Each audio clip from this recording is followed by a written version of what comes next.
All right, I think we'll get started.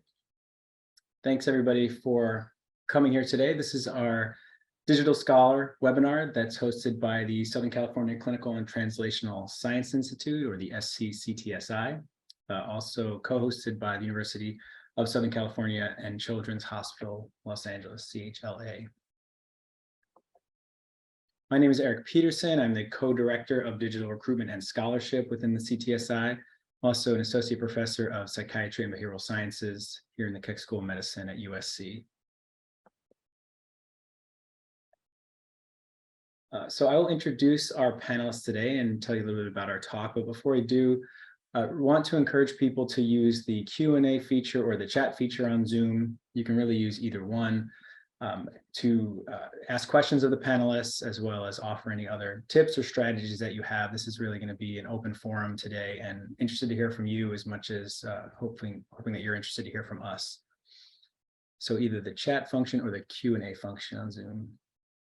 And so today we're going to have a panel talking about effective research writing and getting started and tips for successful collaborations. And I'm really excited about this because I've invited a bunch of my friends to come out and tell you how they are able to be so productive. So really excited for this group. Nikki Karimapur is going to hop on in just a little bit. She's going to help me co-moderate. But let me introduce the panelists to you here. Come back to Nikki. So Emily Dwkorkin is an assistant professor in the Department of Psychiatry and Behavioral Sciences at the University of Washington School of Medicine. Her research currently explores how social, community, and cultural contexts in which trauma survivors recover and how this affects their well-being. She also does a lot of work looking at substance use in trauma survivors as well. But she's seeking to identify strategies to intervene in these contexts to help reduce psychopathology following trauma. So really cool work, and just a really productive person. So happy to hear from her today. Dr. Rachel Gunn is an assistant professor in the Department of Behavioral and Social Sciences at Brown University. And her work currently is looking at mixed methods in laboratory and ambulatory assessment. And these approaches to understand the etiology of alcohol and cannabis use in a variety of populations. And she's done a lot of work in the area of co-use of alcohol and cannabis use among young people. Really interested to hear from her today as well. Then we have Dr. Stuart Murray. Dr. Murray is also in the Department of Psychiatry with me and is the Della Martin Associate Professor of Psychiatry and Behavioral Sciences here in Keck. He serves as the director of the Eating Disorders Program here, and he's the director of the Translational Research in Eating Disorders Program at USC. Very productive, collaborating more and more with me and others as well in the substance use realm. And he's going to talk to us today about how he's also so productive. And then we're excited about having a graduate student here, a very productive graduate student who's going to give us that perspective, because it can be pretty tough to be productive when you're in graduate school in terms of writing. So this is Jack Waddell. He is a graduate student in the Department of Psychology in the College of Liberal Arts and Sciences at Arizona State University. And his research focuses also on alcohol and cannabis use, more on the subjective effects, the expectancies, and impulsivity. He's also involved in a lot more other stuff, and I'm really excited to hear from Jack as well. All right, so I'm going to turn off the slides, and we're going to get into it. I'm just going to lead with a couple of questions, and then again, as questions come up, please put them in the Q&A or into the chat feature. And so I think the first one is, let's just start with, how do you get started? So, I mean, we're really talking about collaborative research projects or collaborative research writing projects. So we think about, you've done a study, or maybe there's an idea you have that you want to write about, a more theoretical paper. What do you do to get started? Let's just start with that open one.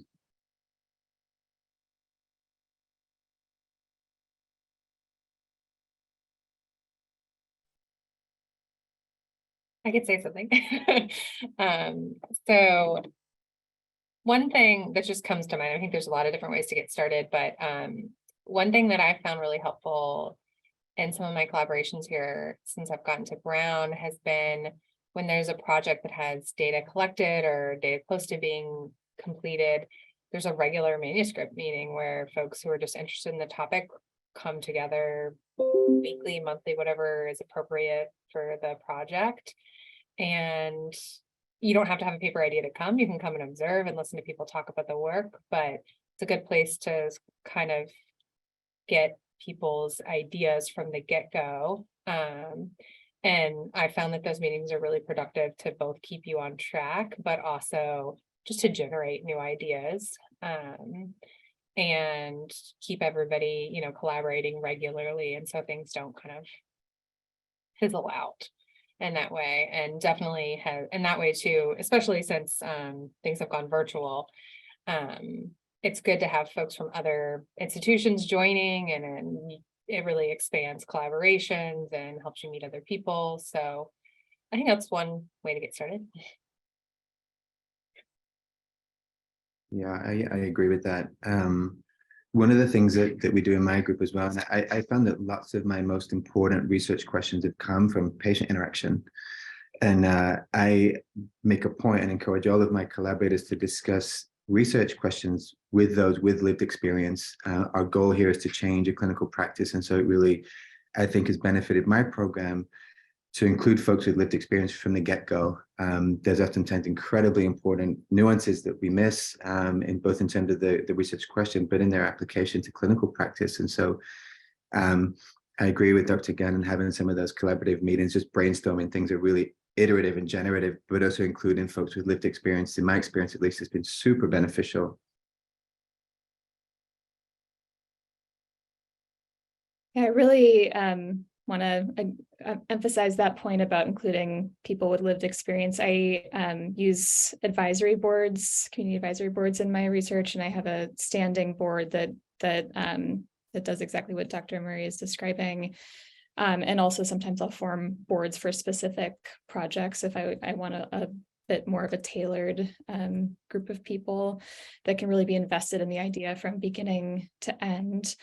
And I also really think that the kind of collaborative generation of ideas, as Dr. Gunn mentioned, is really helpful. And then, you know, if we're also talking about, you know, once you have the research idea, once you've done the study, and then how do you get started with writing the study that you've designed or writing up the aims that you set out to examine. I don't know if that's covered in your question, Eric. Does that count? Okay, cool. So my grad mentor used to have us do something that she called a 10-sentence justification, which is a tool that I continue to use and have my mentees use, where you, it's sort of an extended abstract where you pitch, you know, why you're doing what you're doing and what it is you found and why that matters in the briefest possible format, and really trying to, you know, think about how to convey it in simple and accessible ways. And then that becomes the outline for the entire paper. And I've found that having that story in mind from the get-go and really being able to tell the story in a way that that somebody that's new to the field, or somebody that's not in academia, or sometimes I just picture my own most tired brain and framing it in that way, helps me then build around that and flesh that out in a way that keeps the core of the story. I love that. Yeah, thinking of it as a story, that's always helped me for sure. Jack, did you do something too?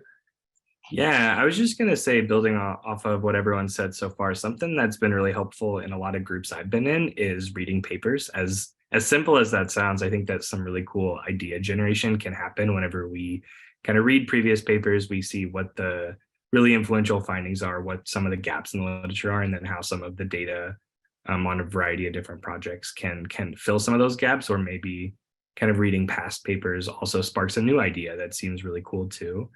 So a lot of ideas that I've pursued and a lot of ideas that I've seen others pursue, I think, come from reading literature and also just discussing the literature of what's cool about it and what are kind of some future directions from there too. Very cool. That's great. That's so helpful, you guys. Thank you. So, you know, when we think about, so now we were talking about kind of the idea and where it comes from. How about now? All right, so now you've got an idea and you want to start writing. How do you decide who takes the lead?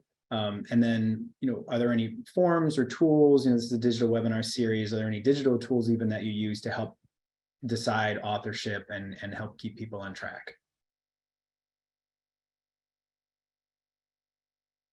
So we use a complicated system of rock, paper, scissors. No, I'm totally joking. We do not do that. We try to, in my group, there's an emphasis on the group, and everybody's in a group to thrive. And so we generally try to rotate roles in the group so that everybody has an experience. Lots of my group are grad students or postdocs. And so I want everybody to have an experience of occupying and thriving in each role, while honoring the person who came up with the idea. That's very important to me, that they take lead on each project. That's how I've always experienced this on both sides of a mentorship coin, and I try to honor that. But with the caveat, and I'm not sure if you're going to go into this, Eric, I underscore to everybody I work with that there's no pressure to do the paper in entirety. And to my mind, leadership does not mean delivering a full polished draft to your co-authors. It's actually collaborating on each component of a section, and oftentimes rotating who leads each section. The lead author's responsibility is to pull all of that together. And so that, I think, helps it be less intimidating as well to be lead author, to not think I have to deliver a polished, perfect manuscript to my PI here. That's not the case.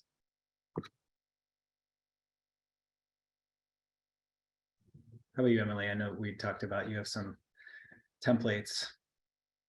Yeah, so at my center, there's a kind of standard authorship form that we use to plan out papers from the stage of idea generation. So sometimes even before the grant is funded, kind of saying who's going to take the lead on different papers in their interest area, and what the different roles are going to be on the paper. And I think that that's really helpful to set out from the beginning, so there are no surprises, and also build in some flexibility if that shifts over time. I also keep a running list of ideas that my team all has access to, and people can claim different ideas and decide they want to take the lead on it if they'd like. And we use project management tool. I bet many of you are familiar with Asana, and we haven't used that specifically with collaborative paper writing yet, but we use it for a lot of other things. So I'm sure as more data rolls in, we'll start doing that more. That's great. Anything else, Rachel or Jack? Anything to add related to that one? I think so. I mean, I think I pretty much agree with what everybody said. I think really the most important part of determining authorship is talking about it early. And I think it's also fair. I think one thing maybe that nobody said yet is that it's good to kind of imagine that it could evolve. Probably not the first authorship, but potentially some of the other authorship roles might change. Some papers can take quite a while to come to fruition, and things change along the way. People's availability changes, and so I think being comfortable having conversations about authorship throughout the writing process can be good practice as well. That's good. I mean, it's really interesting you say that, because the templates and the forms that Emily's talking about, I think it's really helpful to have that in mind. How do you, that they can actually be adapted if need be, or changed over time? Is there like deadlines that you would set, or something that's helpful to know, like, hey, now is the point where this person isn't really doing the thing that we thought they do, or they just don't have the time? How do we approach them? And then how do we make those decisions to then move them, from first to somewhere else, or even like, from second to third, or whatever it's going to be? Yeah, I mean, in the end, like, transparency is really key. And I think deadlines are great. So checking in at a certain point and saying, okay, here's where we were, or where we expected to be, why aren't we here? And, what's going on, and just having that regular communication about it, hopefully would, result in a collaborative decision about it. And I think the other thing too is a lot of this ends up being really different based on who's the owner of the data. I know none of us as PIs are the actual owners of the data, but you know what I mean? Who collected the data, and people will have really different preferences for and goals for how papers get out. So in the end, I think some of it kind of falls to that, but hopefully that person is working in a collaborative way where they're willing to kind of check in with people regularly and just be open about it. The deadlines are soft deadlines. I wonder if I could call you, I wonder if I could call you out, Jack, because, this is something, kind of probably is off our radars now, though, we think about it and know that it doesn't matter once you're at the PI level and you've had a bunch of publications, whether you're second, third, fourth, as long as you're kind of on the paper. I mean, first and senior matters, but for graduate students and staff members that don't have a lot of publications, yeah, I mean, you would probably prefer to be third than seventh or something. So yeah, I'm wondering just in terms of, how you manage, I know you're in a really supportive lab, so maybe, talking from experience of talking with other graduate students, what has been their experiences trying to get, somewhere on the authorship chain of managing all this? Yeah, absolutely. And I think it's such an important topic because there's so much variability lab to lab. I know people who have labs that all of the grad students are on every paper, and I know people who have labs that it's very selective as to X, Y, and Z person is on this paper because it's in their interest, and X, Y, and Z person is on this paper because it's in their interest. And I think it all comes down to communication of saying if there's something that you want to be on, or if there's a paper that is of interest to you, articulating that. I think it can be really scary to do that as a first, second, third year grad student, to kind of show that kind of interest whenever it isn't necessarily offered. But in my perspective, whenever I have articulated that something is of interest to me, if it's already kind of in the works, I'm obviously probably not going to be first or second author on it. But I think that in a lot of different papers, there's room for many people to collaborate, and I think a lot of people are really open to collaborating. So I think my overall advice would be to communicate interest, and also kind of communicate expectations up front. Like kind of like Rachel was saying, I think that that it's really important to say up front what everyone is thinking about their kind of role, but also letting that evolve over time. And that 2 months ago, I may have said I could write a full intro, and right now I may not be able to do that anymore. And I think just embracing that and communicating that is really important. I feel like I rambled, but overall, I think just communicating up front and advocating for yourself too, because I don't think, I'm obviously not a faculty member, but I can't imagine any faculty member quibbling with me saying I'm interested in a project, and the worst thing that could be said is not this one, but maybe the next one. Yep, that's great. Yeah, thanks for that. Okay, so let's move on now. So we've got our idea down. We're starting to talk about authorship, setting expectations up early, trying to involve trainees as much as we can, and being good PIs, and recognizing that those are really important opportunities for students and trainees to get involved in. So giving them those opportunities. Let's just jump to at what point do you decide where you're going to publish the paper? Do you have an idea for a journal ahead of time? Do you write the paper and then say, hey, this would be a good fit for this journal? So one, how does that process work in terms of at what point you identify where the outlet's going to be? And then two, how do you identify which outlet you want to go to? How do you find the journals? Yeah. I usually write the paper first, but I also, when you've done more publishing in your area, you become pretty familiar with the journals that you might be submitting to, and so that list is always in my head. But once I write the paper, then I look at the papers that I cited in the intro and where they're published, and use that as a starting point to consider other options that maybe I wouldn't have otherwise considered. I actually think I take a different, I definitely decide before the paper's totally written. Like maybe I'd write the methods and results and then think about the outlet, because there can be such different requirements and how a paper is written based on the journal. Like down to, I can think of at least one journal where the methods can be as long as you want them to be, but the intro and the discussion has a word limit. So you might kind of adjust your approach to writing if that's your target. But I do think it's good practice to kind of think like, okay, I write it, and what am I trying to say in this paper, and where is it best suited? So I can kind of see both sides of it. But before the intro, I usually have at least something in mind, so at least I know my word limit. Yeah, the downside of my approach is that I have to cut out like 20 pages Oh. from all of my papers before I submit them. Yeah. But on the other hand, if I have to resubmit it somewhere else that has a longer word limit, sometimes I end up pulling some of that stuff back in. Sure. So, but that's gambling, I guess. Yeah. I think I take an approach that's kind of a hybrid of the two, in that I try to say, oh, I think this paper is going to be good for so-and-so outlet. But maybe this is my bias, but I always feel like I try to hit 4,000 words and it never happens because I just write a lot. So I think having an outlet in mind, but then also being flexible to knowing if there's outlets that maybe are more liberal with words or allow additional kind of materials in other ways, such as supplemental materials, or don't require statistics in text, but you can put them in tables and those kinds of things. But I think ahead of time, what I normally try to do is I try to kind of think about 2 or 3 that would work and have maybe different requirements within them. Requirements in terms of like length, and then just seeing where the paper fits within that.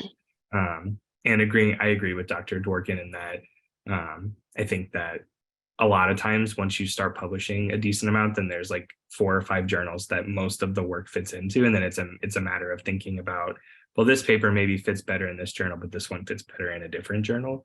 So I think having a narrow list, but then also being flexible over time is important too. Yeah. And then, Stu, I mean, these are all really great points. Thanks. Stu, I'm thinking of you in particular, because I know, in the eating disorders world, substance use can be really specialized too, but, what is it, if you just have like the few journals in mind that publish eating disorders work, that you're only going to go to a few places every time. So, for you, Stu, but also for others too, like, how do you decide whether to go to a specialized journal, for most of us in substance use or trauma or eating disorders versus, a more public health or a more clinical psychology or a broader journal? Yeah, it's a good question. And I'll just say that I agree with everything that's been said so far. And it sounds like everybody finishes the results first, at least before determining the journal. And I think that's important. And I certainly have been made aware of people having a journal in mind before they do the results. And I think that can portend things like p-hacking and things like that, where you really want to get into the high impact journal. If you can just add an extra covariate, you might get the significant findings. And so I think having the results done first, and then thinking about where's the biggest impact going to be, if this, what's my audience, how's this going to change what I want it to change, and maximize that. But I think what's become characteristic of the eating disorders field is oftentimes we get hand waved from some of the broader impact journals as sort of, this is an esoteric problem, go to a specialty journal, which in some instances can pull down the impact factor of the journal that you're publishing in. But I think what I would say to any researcher is, don't submit based on impact factor.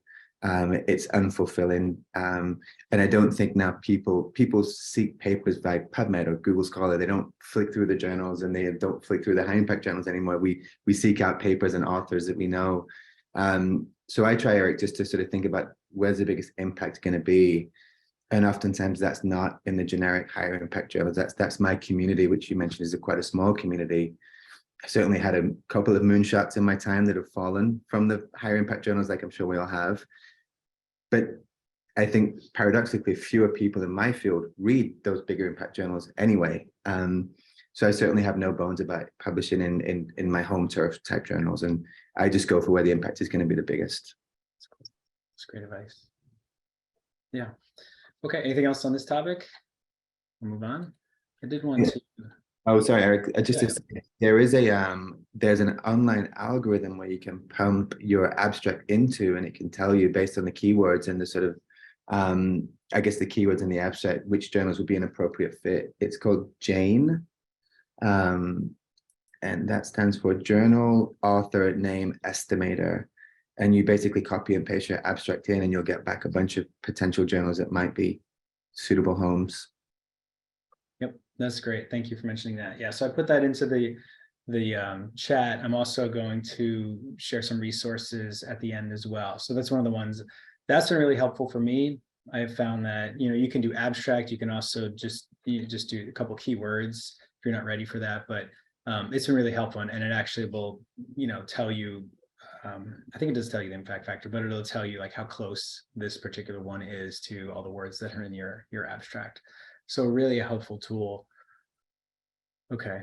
All right, so let's move on to the next item, which is, so writing the paper, we've identified a journal, we're writing the paper now. How do we stay productive? And so, I mean, this is something now, that I've got a larger team that I'm struggling with, and just, I used to be able to just have a writing day or writing week, and it's just not happening anymore. There's so many Zoom meetings all the time. So how do you stay productive in spite of other demands, things like department meetings, classes that you might need to attend, all these other things? What do you guys do?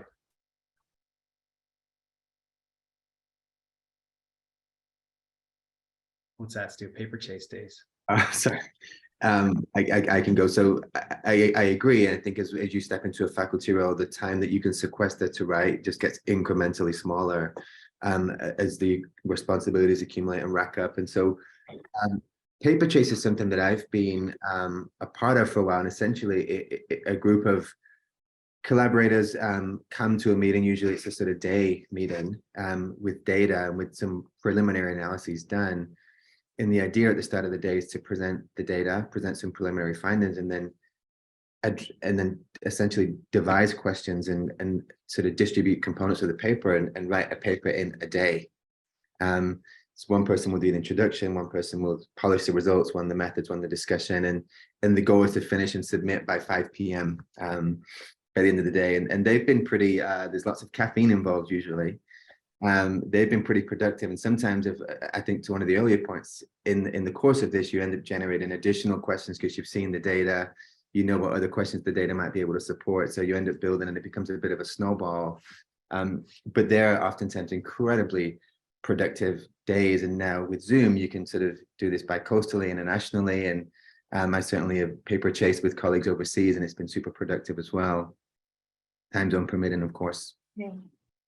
Yeah, I've done a couple of those. We call them paper in a day. I haven't heard the term paper chasing before, but I like it. I think I've done maybe like 3 or 4 of these. And we are not so productive that we finish it and submit it by 5 o'clock. Typically the analyses are done before, and then somebody takes intro, methods, results, and discussion. So usually it's best if there's like exactly 4 people. It works really well most of the time. But yeah, I can endorse the paper chase, paper in a day method. Particularly, I did this a lot I did most of them on postdoc, when you can kind of block out a day. It's been tough to find time to do that kind of thing now, but it's awesome. Yeah, definitely endorse that idea. I also really like the paper chase model, and I first did it on internship, and I've done it a few times since then. And I agree that having a few people can be good, and having results done first can be good. I feel like I have a bad answer to this question, which is that I am not a very productive writer with my faculty responsibilities, and I'm not great at blocking out time for it. And in the past couple of years, I've just decided to focus on the other aspects of my role and assume that, papers will follow eventually, and try to really only write a paper if I have something valuable to say. And I think that there's, so much pressure for us to get things out there, but there's not a lot of emphasis on, what actually we're putting out there. Just the quantity is what's emphasized. And so it's actually felt pretty values consistent to me, and conveniently fits a little better in my schedule to scale back my publishing. But I also know that that's not totally what this panel is about. So I will just briefly say that. I think my experiences with paper in a day have maybe been a little similar to Dr. Gunn's, in that I feel like when they're well planned, they work great. But if analyses aren't done beforehand, or if there isn't like a clear kind of somewhat fleshed out plan beforehand, it's just kind of chaos and not a lot gets done. So I've been on some really productive paper in a days, and I've been on some less productive paper in a days. For me personally, what I try to do is I try to set out kind of 2 or 3 hours every week just to like have as writing time. I acknowledge that not everyone has 2 to 3 hours to just set away.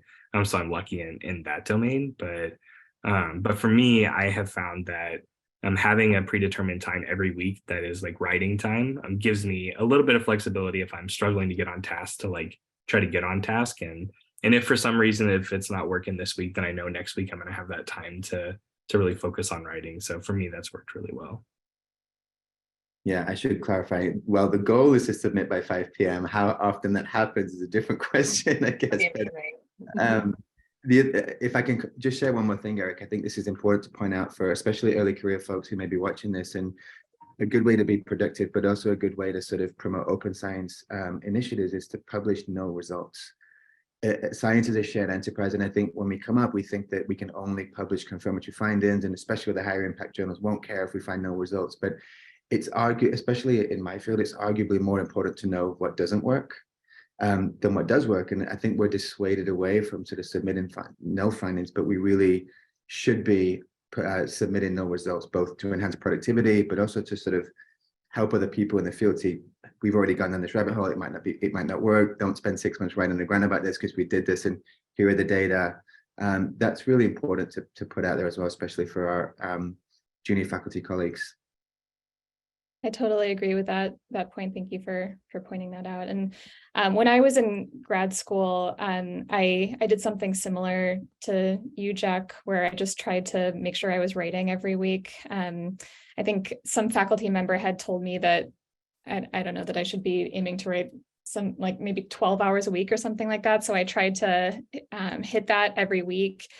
And I didn't get that much done, but I did get really used to the process of writing and really familiar with the formula of writing an academic paper. And so now it's much easier to sit down and just crank out a whole paper, for example, in a paper chase than it would have been before I had had that much practice. So I do think it's something that is a learned skill and that practice makes easier and faster. And so I definitely highly recommend building it in, especially if you're a newer person in the field.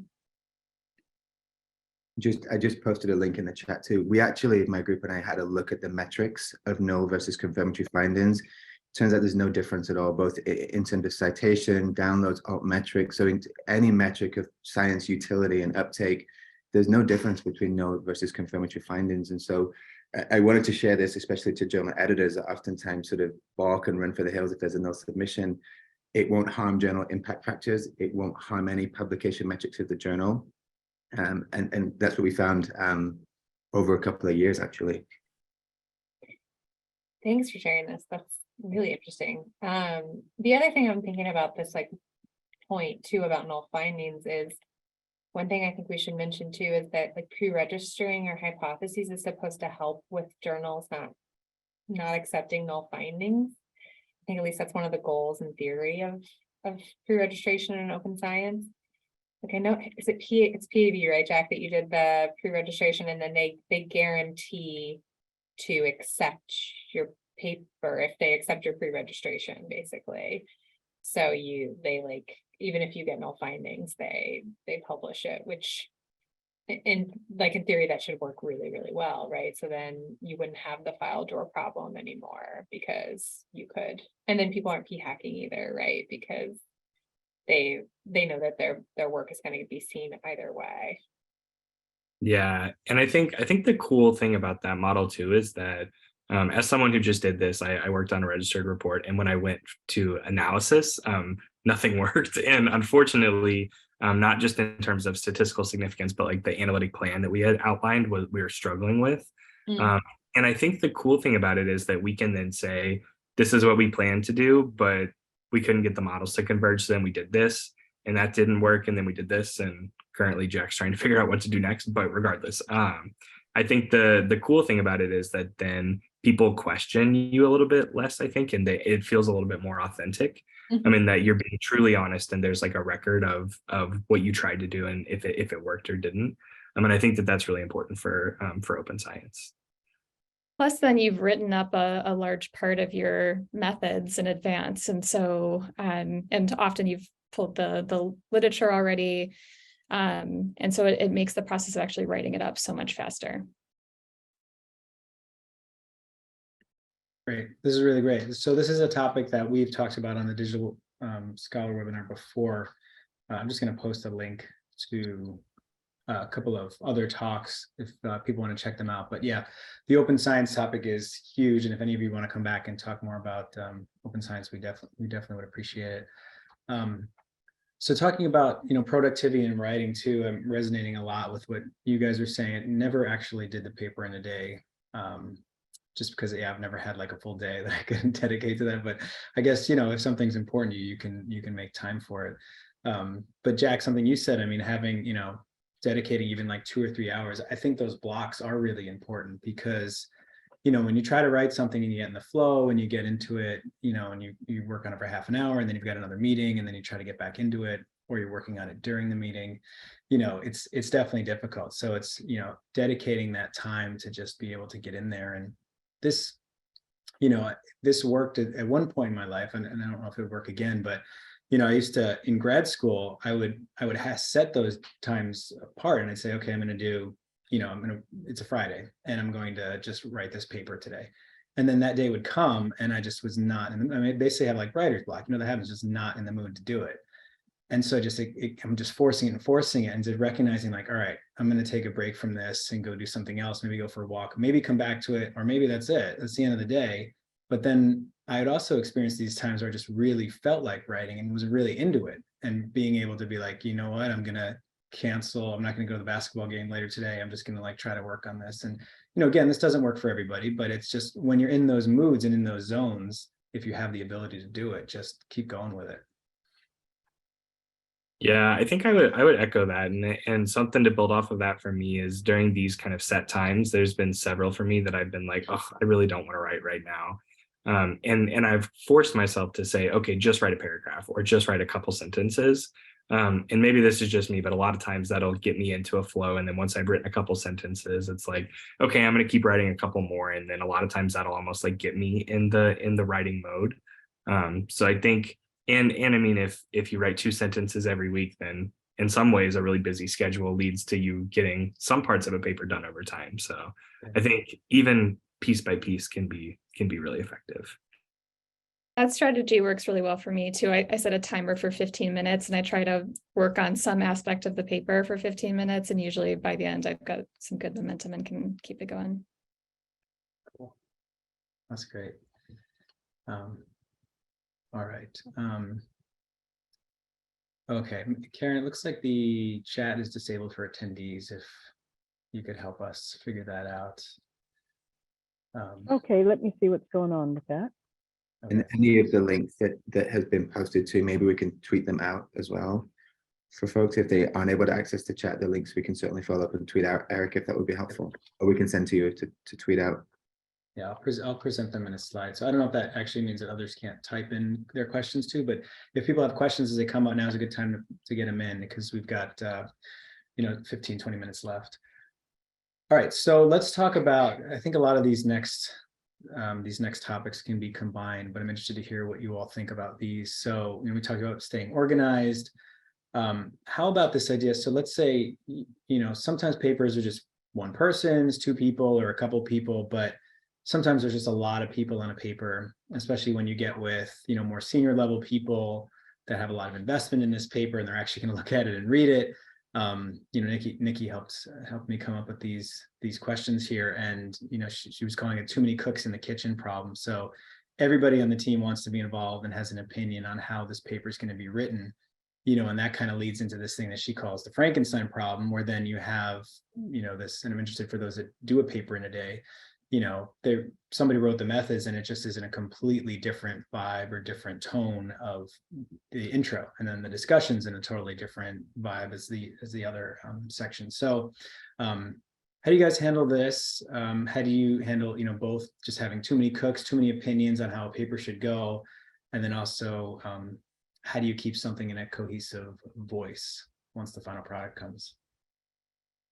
Maybe I can jump in a second, identify with the Frankenstein problem as well. And what I find happens is oftentimes co-authors interpret the data in terms of what they know the best, and it can look like a hodgepodge of different interpretations instead of a linear narrative. And so one of the things that I always request of my co-authors is no comments on your edits, and make the changes directly in the form of track change sentences, because you can wind up with sort of 16 different comments that you can't reconcile feasibly. So I think putting the onus on your co-authors to say, if you want to integrate this, you can, but actually integrate it and don't leave a comment, oftentimes remedies some of that. But I'm curious what other folks do, because it's a real issue, I think, when we collaborate with larger and larger teams.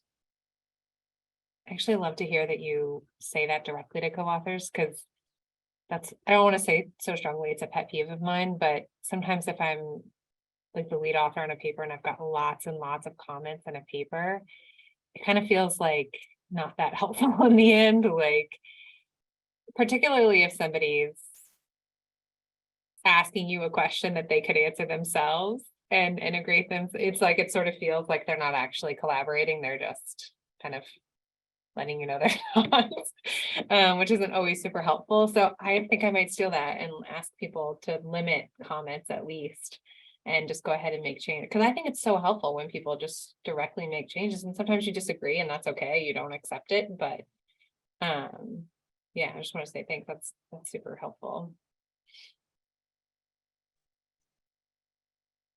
I'm also going to steal that tip. Yeah. And I think, I think this is a bit of a different aspect of the question, but I think that this goes back to that 10-sentence justification piece I mentioned before, where really I try to see my papers as a story and a narrative. And I think if you can get your co-authors on board with what the story and narrative is, it's easier for everybody to be kind of working together to tell the same story versus, a kind of more piecemeal addressing different separate points. And so I think that can be a helpful thing to share with co-authors at the beginning of the process and really get settled on before you move forward. Yeah, I agree with all these things so far. And I think one thing I'd like to add is sometimes it can be a little bit stressful as a trainee to do these things whenever there's people who are of kind of higher power or are mentors that are making all these comments, and then you're like, I don't know what to do about this one, and what if this mentor disagrees with this mentor, and then what if this mentor feels super strongly but this mentor feels super strongly. And I think I guess my comment of the day, it all goes back to communication. And I think communicating with all of the different people who are making comments or edits that may be discrepant or not, but also knowing that if you're the first author, if you're the person who's making the edits, then in a lot of ways it should be your narrative, and it should be the narrative that makes sense to you, while also respecting and taking into account everyone else's thoughts and opinions too. So I think for me, what I often do is I'll try to have everyone comment before I make any kind of edits, so then they all like see each other's comments, and then kind of merge those together into a final product, and then send it back out to everyone and say, this is how I merged it. How does everyone feel about this? Check mark yes, no, or if you want to make additional edits, then go for it. And a lot of times I often will involve the kind of primary supervisor or primary mentor in those decisions if there's something discrepant from one person to another.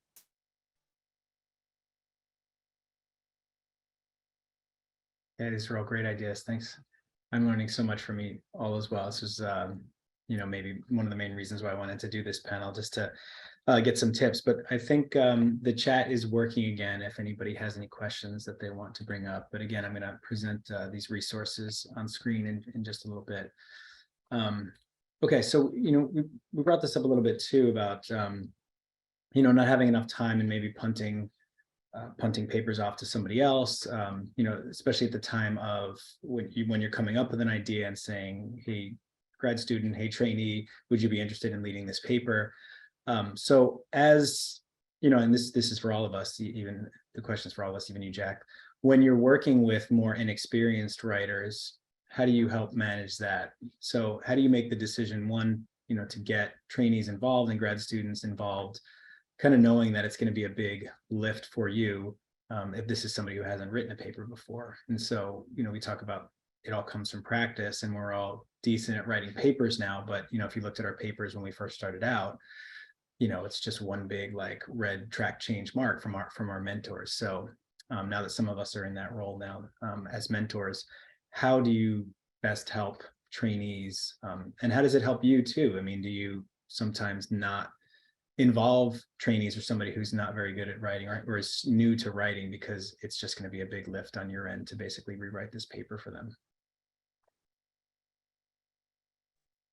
I try to involve trainees as much as possible, in part because I just, like I was saying before, don't have time to write my stuff up.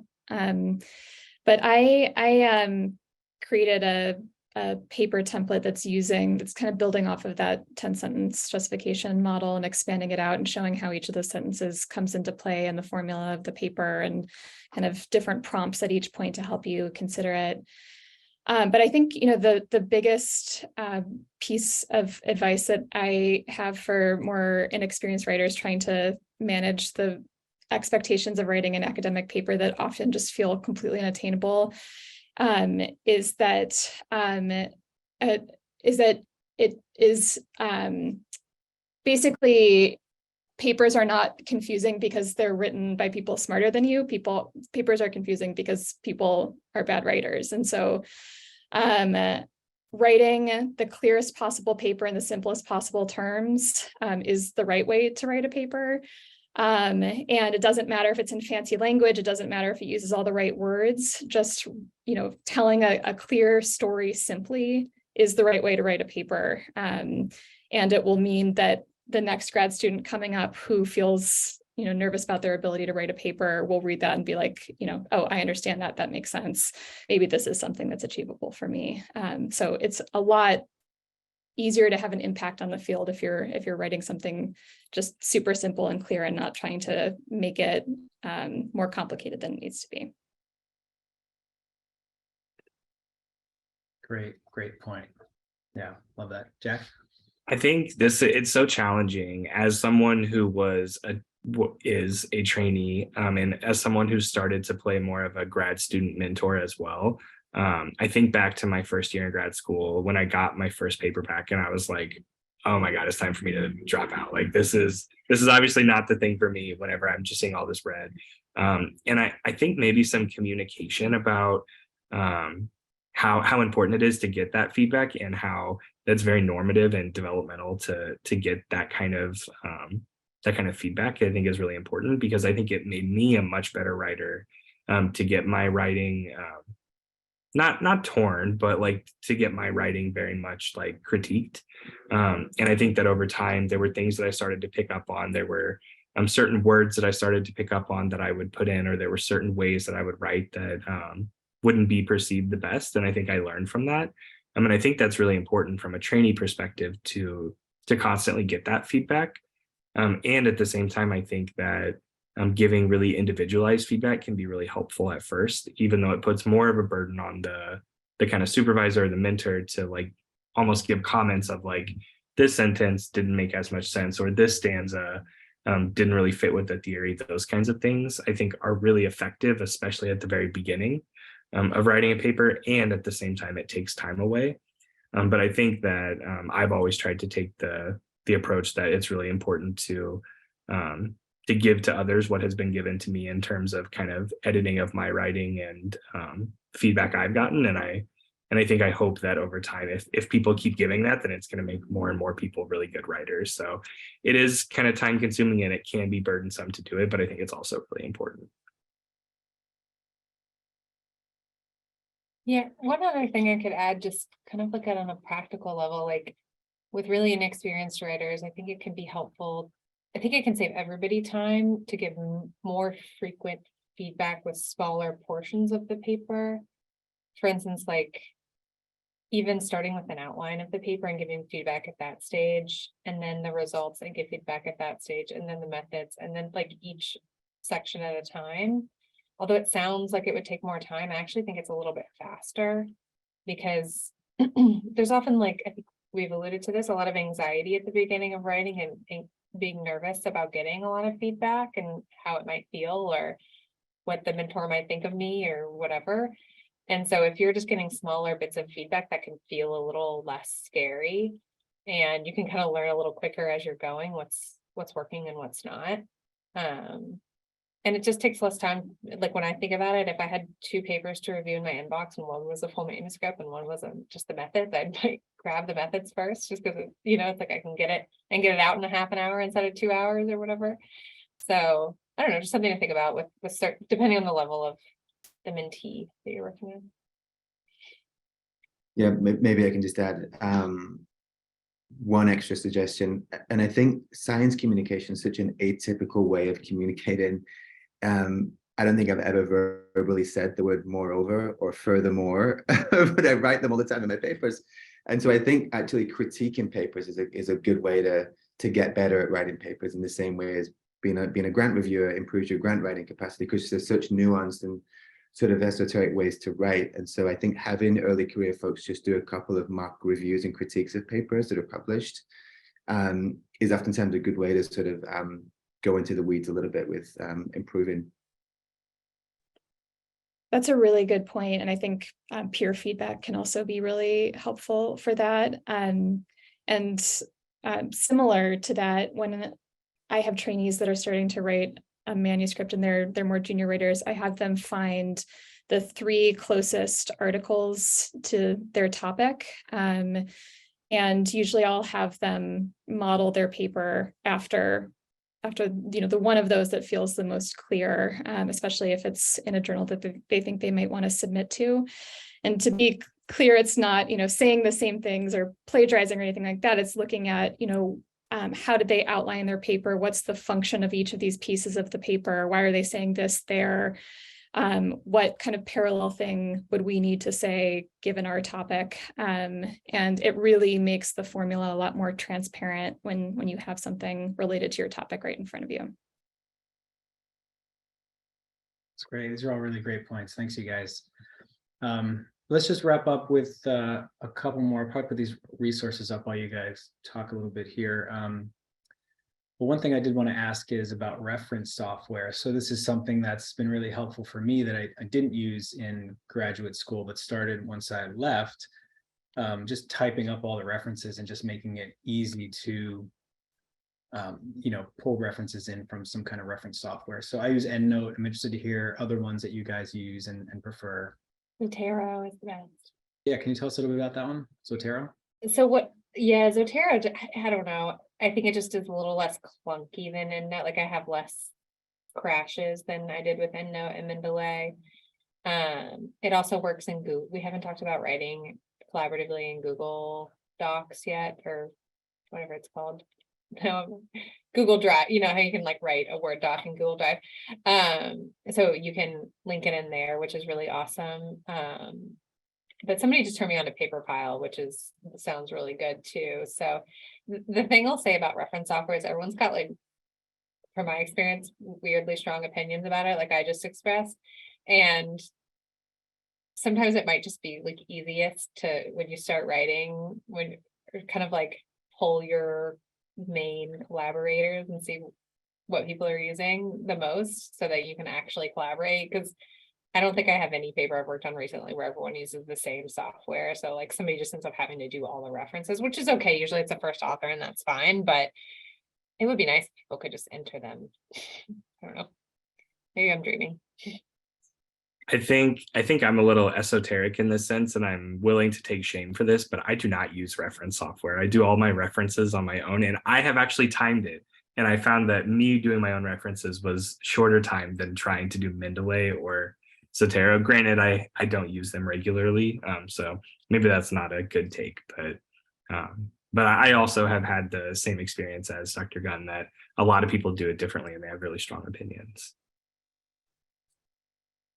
I've been using Mendeley for longer than I care to admit. I think I started using it pretty soon after it came out, and it has been really buggy at times.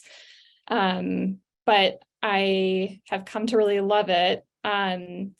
Although I think that they've discontinued their desktop version of the app, and now it's just a web-based thing that doesn't work very well. And so I think there's still an option to download the desktop version, and that works great for me. And I found it to be easier than switching all of my stuff over to a different reference software, which I've tried to do in the past. But one thing I will share, I don't know if this is still a free resource, but there's an online site called ReciteWorks. And it used to be that you could upload a paper and it would tell you whether your in-text citations matched your reference section and whether there were any errors or mismatches. And that has been really helpful to me as well. So I'll put that in the chat. But again, I think they might have recently switched to a paid model. Cool. And Nikki's here and she mentions monday.com, which we use at CT and the SCCTSI, which has been really helpful. So we'll put that one in there too. And thanks for this one, Emily. All right, so let's end. So now we've got, we've done our references. We've got our writing pretty much, well, it's all complete. Now we want to submit. Maybe we could talk a little bit about this because you guys might probably come across this too, where you're so relieved the paper's finished and then you enter the journal website and like, oh man, I got to spend like half my day submitting this journal and I got to find out all these people's emails, addresses and everything. So, or actually it's almost a full half day just trying to figure out what your password is to log in to get into the journal portal. So I'm joking, but how do you guys handle submission? Who's in charge of submission? And even more important, who's the corresponding author, especially for those who are more senior?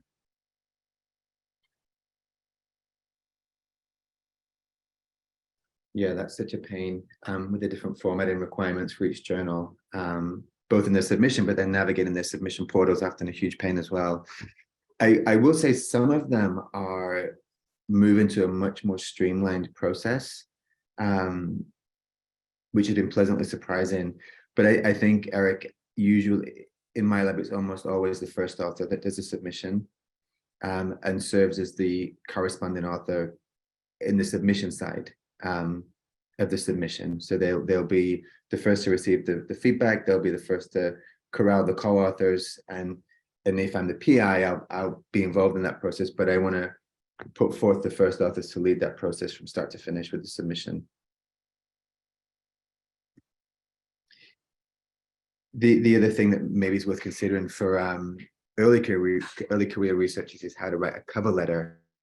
And we circulate a bunch of template and example cover letters in my lab as well, because that's quite a daunting process, right? That's your first and only chance to correspond directly with the editor about whether or not to triage this paper. So if you make it past that, you go out to peer review. So that's an important component of a submission as well that's not overlooked.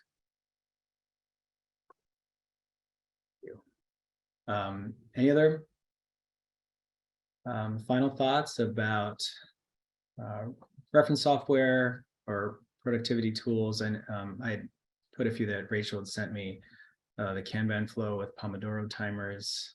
Do you want to mention something about that, Rachel?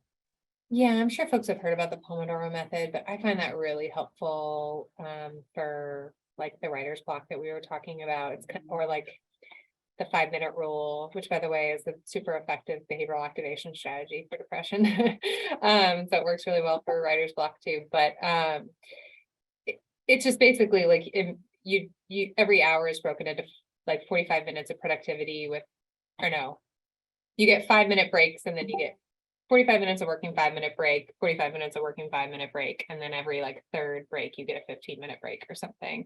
And you just set a timer and you basically don't allow yourself to look at your phone or open your email or do anything else during that 45 minutes of writing. And it just, to me, it didn't sound like it would be that helpful, but that I almost always write with a Pomodoro timer. You can kind of Google that and learn more about it, but it's really effective for me. And the Kanban flow is just like a board where you can kind of allocate tasks like collaboratively between researchers, like assign tasks and stuff, and just kind of manage your to-do list. And the Pomodoro timer is built in with that. And Trello is another just kind of productivity tool where multiple people collaborate and see lists and stuff like that. Super helpful. Thank you. So we'll make those resources available on the website as well as these slides. And want to really thank all of you for coming out and sharing all this great information. I learned a ton and really thankful to all of you. Thanks to Nikki for helping design this and helping moderate as well. And I think we will wrap it up. We're going to see everybody again in April for our next digital webinar, and stay tuned to find out what that's going to be about.